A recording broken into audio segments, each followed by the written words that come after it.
आज विदाई सह सम्मान समारोह में उपस्थित हमारे प्रबंधन समिति के सम्मानित अध्यक्ष श्री राजकुमार बाबू, वरिष्ठ सदस्य सम्मानित श्री राम प्रताप बाबू, शिक्षक से सेवानिवृत्त हमारे नवल बाबू,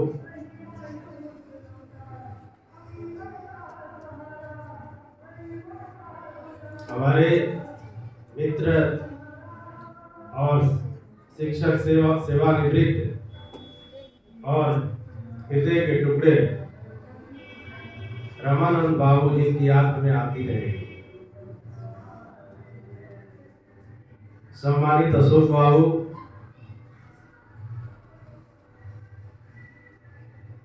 गणित के शिक्षक, विद्वान शिक्षक और अपने टिफिन का आधा हिस्सा खिलाने वाले, जब से मैं योगदान दिया हूँ तब से अपने टिफिन का आधा हिस्सा हमको खिलाने वाले सचिदानंद बाबू मैथमेटिक्स के बीपीएससी शिक्षिका, विद्वान शिक्षिका श्रीमती रूपम ठाकुर जी, उर्दू के महान विद्वान फैजुर रहमान साहब, पुनः अंग्रेजी के +2 के बीपीएससी में आए हुए हमारे विद्वान शिक्षक सुरेश पंचभाषी सर जी और हमारे मंच संचालक जिनकी विद्वता के बारे में मेरे पास शब्द नहीं है कि मैं कुछ कह सकूं, पुस्तकालयाध्यक्ष परम आदरणीय पीयूष बाबू, एक हमारे मित्र सुशील केसरी जी, जिनसे दोस्ती अक्सर ट्रेनों में, टेम्पो में, ई रिक्शा पर हो गई थी, बाद में हम दोनों मित्र बन गए। और विद्वान शिक्षक और सम्मानित सुभाष बाबू, संगीत के विद्वान शिक्षक श्री वीरेंद्र बाबू, मैडम विद्यालय प्रधानाध्यापिका और इस विद्यालय के उपस्थित सभी विद्वान शिक्षक वृंद, इस सभा में हमसे जो छूट गए होंगे वो सभी उपस्थित हमारे अभिभावकगण, उपस्थित सभी सम्मानित अतिथिगण, इस विद्यालय के सभी हमारे प्यारे नन्हे मुन्ने बच्चे जो देश के भविष्य हैं, और हमारे प्रिय मित्र और पत्रकार जो जिनको थर्ड आइज कहा गया है, मीडिया के भाई कौशल जी, मैं सभी ने बहुत सारी चीजों को जिक्र किया, उतना योग्य तो मैं नहीं था। हाँ, लेकिन मुझे जो समय मिला उस समय में जितना हो सका मैंने करने का कोशिश किया, चाहे परिस्थितियां जो भी, क्योंकि बचपन से ही मैं थोड़ा संघर्षशील आदमी रहा। प्रश्न भी ये होता है कि what is life? Life is nothing but struggle. Life is full of struggle. Life is not a bed of roses, it is a bed of thoughts. जीवन जो है गुलाबों का सेज नहीं होता है, ये एक संघर्ष का प्रतीक होता है। इसमें संघर्ष ही संघर्ष होता है और ये कांटों का सेज होता है। और जो व्यक्ति कांटों पर चलना और संघर्ष को करते हुए चलता है, सही में जीवन का आनंद वही लेता है। मैं आज सेवानिवृत्त हो रहा हूँ, मुझे तो नहीं लगा था कि बेला सिमरी की धरती पर यहाँ के हमारे सम्मानित अभिभावकों के द्वारा, प्रबंध समिति के द्वारा, विद्यालय के सभी शिक्षकों के द्वारा, जितना भी सहकर्मी है, इस तरह के सम्मान मुझे नहीं मिलेगा, ऐसा लगा था। लेकिन मैं सबको अपने तहे दिल से साधुवाद देता हूँ कि आपने मुझे जो सम्मान दिया है ये अब अविस्मरणीय है और मैं इस सम्मान को याद रखूंगा। और मुझसे जाने अनजाने में अगर कुछ भूल हो गई होगी, तो व्यक्ति जब काम करता है तो कभी कभी वो कुछ गलत भी कर बैठता है, क्योंकि मानव है। तो अगर हमसे कुछ भूल हो गई होगी किसी शिक्षक के प्रति, छात्रा के प्रति, अभिभावक के प्रति, समाज के लोगों के प्रति, तो हम चाहेंगे कि वो माफ कर देंगे। और मैं यही कहूँगा कि जो भी शिक्षक हमारे हैं, चाहे हमारे वरीय शिक्षक अभी वेंकट रमन जी हैं, पीयूष बाबू हैं, सुरेश पंचभाषी सर हैं, उपस्थित सब लोगों से मैं यही कहूँगा कि जब भी आप कक्षा में जाइए तो अपने बच्चों को अपने बेटे और बेटियों के समान देखिए और जितना भी होता है दिल खोल करके उसको रख दीजिए। निश्चित रूप से अगर दिन भर आप सही ढंग से मेहनत करते हैं, रात्रि में चैन की नींद सोएंगे और निश्चित रूप से आप बीमारी रहित रहेंगे। मेरी 60 साल सर्टिफिकेट की अवस्था के अनुसार हो गई, लेकिन ये 60 साल का समय मेरे जीवन में कैसे बीत गया मुझे पता तक भी नहीं चला। पता चला कि मेरा 60 साल बीत गया। मैं अपने को अभी भी जुआ महसूस करता हूं और जब कभी भी समय मिलेगा मैं बेला सिमरी को भूलूंगा नहीं और आऊंगा। और जो भी समय मिलेगा, क्योंकि दूरी ज्यादा है, अगर मैं यहाँ से चला जाऊंगा लेकिन भूलूंगा नहीं, अगर आऊंगा तो जरूर कुछ बच्चों को दूंगा। और मैं सिलेबस की बातों को पढ़ाता तो था ही क्लास में, हमारे बच्चियां व्यवहारिक जगत में कैसे चले, जो लाइब्रेरी में जो बुक्स नहीं है, उन सारी चीजों के अनुभव को मैंने बांटने का कोशिश किया इस विद्यालय में, जहां तक संभव हो सका। मैंने अपने ये नहीं रखा। मेरे अभी थोड़ा पारिवारिक, मेरी श्रीमती जी आई हुई है, विद्यालय परिवार के लोगों ने कहा कि नहीं जरूर आना चाहिए, आमंत्रित किया कई बार। मैं उनको लेकर के आया, चलिए आप भी थोड़ा सा अंतिम विदाई है, मिल लीजिए, सब लोगों से रूबरू हो जाइए। आई मेरे 2 पुत्र हैं। व्यक्तिगत जीवन के बारे में, बड़ा पुत्र जो है एक कंपनी में मैनेजर है, एमटेक और एमबीए करके।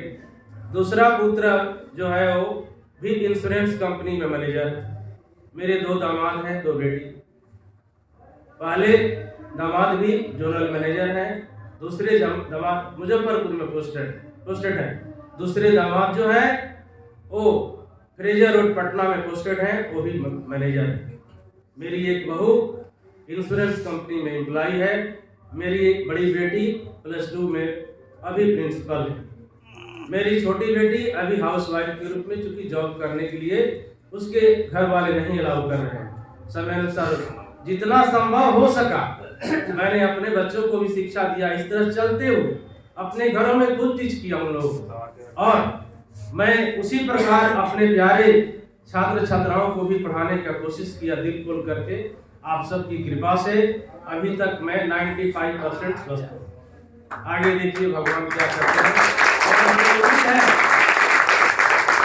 और मुझे उम्मीद है कि आपका अगर आशीर्वाद बना रहेगा तो मैं अभी कम से कम 20 साल स्वस्थ रहूंगा और आगे शिक्षा दान करते रहूंगा। सर ने, हमारे पुस्तकालयाध्यक्ष ने कहा कि रिटायर, तो अब मुझे टायर दूसरा बदला रहा है यहाँ। अब समाज के लिए भी कुछ मैं करूंगा। जिस गांव में मैं जन्म लिया हूँ, खगड़िया में खास तौर से मुझे 25 साल मैंने बिताया, चाहे डीएवी जैसी संस्थान हो उसमें टीचिंग किया, या खगड़िया के अन्य प्रखंडों में भी मैंने काम किया, शिक्षा के मिसाल जगाने का काम किया। साथ ही साथ मैं खगड़िया जिला में करीब 700 शिक्षकों का करीब 8 साल प्रशिक्षण इग्नू का काउंसलर के रूप में भी काम किया हूँ। प्रवक्ता जैसे प्रखंड में मैं 5 साल उसका ब्लॉक सेक्रेटरी रहा हूँ।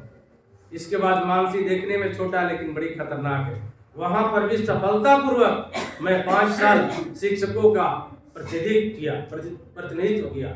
वर्ल्ड का जो कॉन्फ्रेंस होता है शिक्षकों का वर्ल्ड लेवल का, उसको मैंने अटेंड जाकर के हैदराबाद में बाई प्लेन गवर्नमेंट ने हमको दिया। शिक्षा मंत्री पीके शाही के द्वारा मुझे अशोका होटल, मौर्य होटल के अशोका हॉल में उन्होंने मुझे प्रशस्ति पत्र दिया मास्टर ट्रेनर का, और अनेक प्रकार की ट्रेनिंग को मैंने लिया। मैंने लेखन कार्य भी करने का कोशिश किया है। पटना से एक पत्रिका निकलती है राजप्रभा, उसमें मैंने करीब 30 से 40 से चीजों के बारे में क्या किया उसमें लिखा है। मैंने कुछ किताबों को भी लिखने का काम किया है। अनेक प्रकार के कोचिंग इंस्टीट्यूट, स्कूलों को भी संचालित करने का मेरा शुरू से, मैं एक गरीब किसान परिवार में जन्म लिया, पढ़ाई का संसाधन नहीं था, मैं अपने घर का पहला ग्रेजुएट, लेकिन अब तो लगता है कि मेरे परिवार में हमसे सब ज्यादा ही पढ़ गया। ये सब आपकी कृपा है। और कम से कम आय में अभी मैं खगड़िया में, हमारे सुशील बाबू जानते हैं, हमारे शिक्षक बंधु जानते हैं, साइकिल से चलता हूँ। मैं जमीन पर बैठकर हम अपने छात्राओं को भी सिखाते हैं तुम्हारा स्वास्थ्य कैसे सही रहेगा। पढ़ाई लिखाई करना वो जरूरी है, लेकिन स्वास्थ्य भी जरूरी है। अगर हमारा स्वास्थ्य सही नहीं रहेगा तो हम आगे पढ़कर भी कुछ नहीं कर सकते हैं। इसलिए स्वास्थ्य के साथ साथ पढ़ाई जरूरी, लेकिन स्वास्थ्य सबसे जरूरी है। इन सारे चीजों को मैं अपने छात्र छात्राओं को कोशिश करता था, ये माता पिता के साथ कैसे व्यवहार, इन सारे चीजों को मैंने कोशिश किया है। फिर भी संघर्ष के रास्ते में तो कठिनाइयां आती हैं। मेरा जीवन कठिनाइयों को झेलते हुए भी, लेकिन मैं कभी संघर्ष से घबराया नहीं, लगातार मैं संघर्ष करते रहा। जिस प्रकार के हमारे आदरणीय सुभाष बाबू अभी भी संघर्ष करते, अभी भी मुखिया में खड़े हो जाते, देखते हैं ये खड़े हो जाते हैं, संघर्ष करते रहते हैं कि हम इनके जज्बा को मैं सलाम करता हूँ। तो हमारे अंदर जज्बा होना चाहिए। तो आप लोगों ने बहुत सम्मान दिया हमको, ये सम्मान मैं भूलूंगा नहीं। मैं ऐसा उम्मीद नहीं किया था कि इतना ज्यादा सम्मान मिलेगा मुझे, लेकिन बहुत सम्मान मिला। मैं इसके लिए सबका आभारी हूँ। और इन्हीं चंद शब्दों के साथ मैं कहूँगा, कर्म प्रधान विश्व रचि राखा, जो जस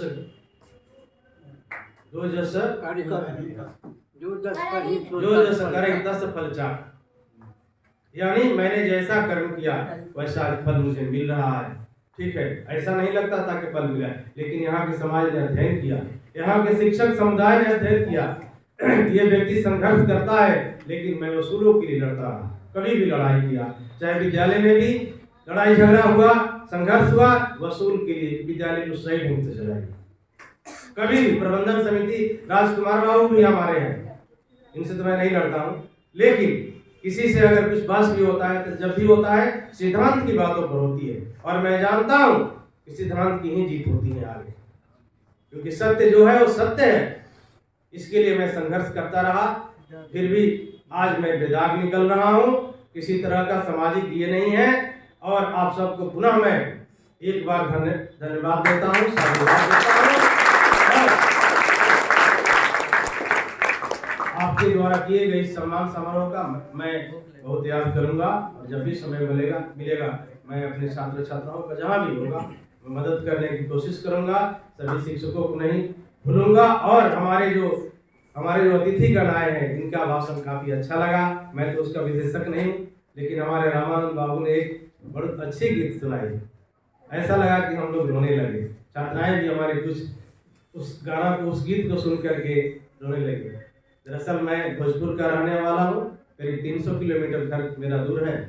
मैंने अनेक शिक्षण संस्थानों में भी टीचिंग किया। इस तरह से मैं एक लुढ़कता हुआ पत्थर था, जिस तरह से हमारे उर्दू के शिक्षक ने कहा काफिला कारवां बन गया। मैं लुढ़कते हुए चला गया, और आगे भी मैं इसी तरह चलते रहूंगा।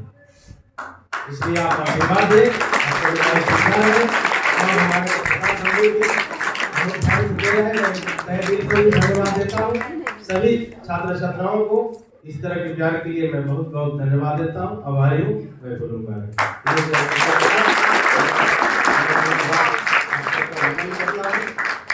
जहाँ भी रहे स्वस्थ रहे, हमारे साथी सब भी है, जब भी मिले हम खुशी खुशी मिले और मैं खुश होकर के जा रहा हूँ। ऐसा नहीं लगता है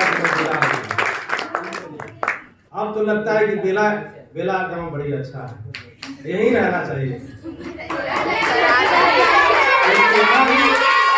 क्योंकि यहाँ भी बहुत सारे हमारे ऐसे विद्वान शिक्षक हैं, अभिभावक हैं जो अध्ययन करते हैं कौन क्या करता है, किसके अंदर सच्चाई। अब तो कोई दुश्मन ही नहीं है, सब लोग मेरे मित्र हैं। इसलिए बेला सिमरी के भी जनता से अगर किसी तरह की त्रुटि हो गई तो क्षमा करेंगे। इन्हीं चंद शब्दों के साथ पुनः एक